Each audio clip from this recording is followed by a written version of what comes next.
Here's something I bet you thought about a lot. What if you had an Austrian director who made an epic film set in India with actors speaking German? Would that possibly work? That's the topic for today's episode. This is the Kazdoy Closet. I'm Kazdoy. This is my closet full of all the stuff that I love. And today we look at a very strange combination. It's Fritz Lang's Indian epic. Let's check it out. That's right, we're going to talk about Fritz Lang's Indian epic.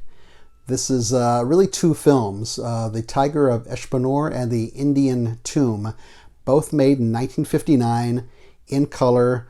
Total running time is about 203 minutes. It's in German with English subtitles. Now this is about a German architect who goes to India to build a hospital, and while he's there he falls in love with this beautiful temple dancer.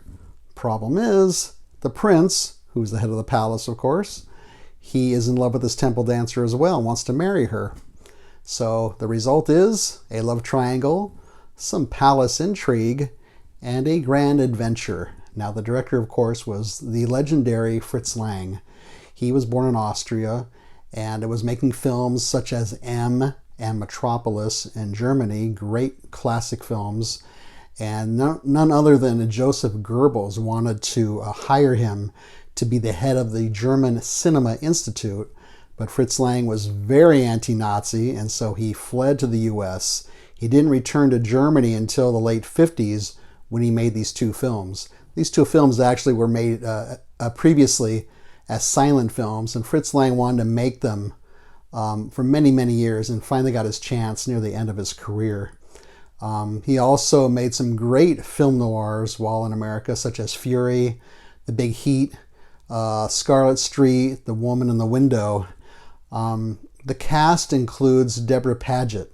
She is beautiful, has a great screen presence, and she performs this snake dance in the film, and that's how the prince falls in love with her, and all the guys are actually lusting after her as she does this. And she's you can see her there, she's barely wearing anything as she's doing this very suggestive dance.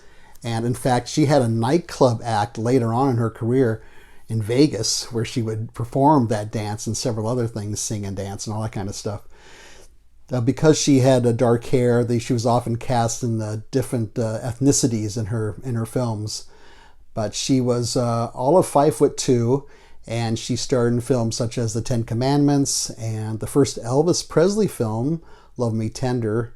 And she was also in Cry of the City, which is a great film noir, and a lot of classic television shows. Now she's American, so I don't know if she's speaking German in this film or if it was dubbed in. She was speaking English, they dubbed in German. I really couldn't tell. I really wasn't looking for it, but if it was dubbed, certainly I didn't notice it at all, so good job there. Okay, so enough about the background of these films. What about these films?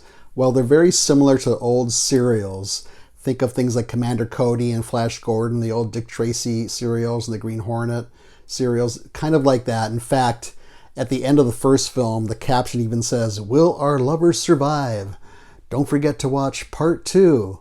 The Indian Tomb." And then when the Indian Tomb starts, they have a recap of what happened in part 1 and scenes of what happened in part 1. So think of something like Indiana Jones, those types of films, minus the irony, minus the comic relief or the gags. It's played strictly straight in these two films. There's a lot of footage of India palaces and gardens. They were allowed to shoot, but only outside. They couldn't shoot inside the palaces. So it's combined with a bunch of sets, the interior sets, that were built in Germany. Now the outside scenes have loads of extras. It's a big scale, loads of animals, horses and cows and elephants. I think there's about 30 elephants they use in the film, and tigers, of course. And but when they're standing in the palaces, the background of India is a painting, you can tell. So it kind of takes you out of it a little bit, but not that much. None of that bothered me at all. The indoor scenes of the palace rooms are incredible. Very colorful, very elaborate, very detailed. There's also some caves and some tunnels and dungeon and stuff like that in there too. The actors are wearing, they have very dark faces. I'm going to guess a lot of the extras were actually from India. And the main actors, I don't know if they were wearing makeup or what it was. They're speaking German. And they're wearing Indian garb, very nice costumes. And they're talking a lot about Indian culture, of course, and Indian traditions and rituals.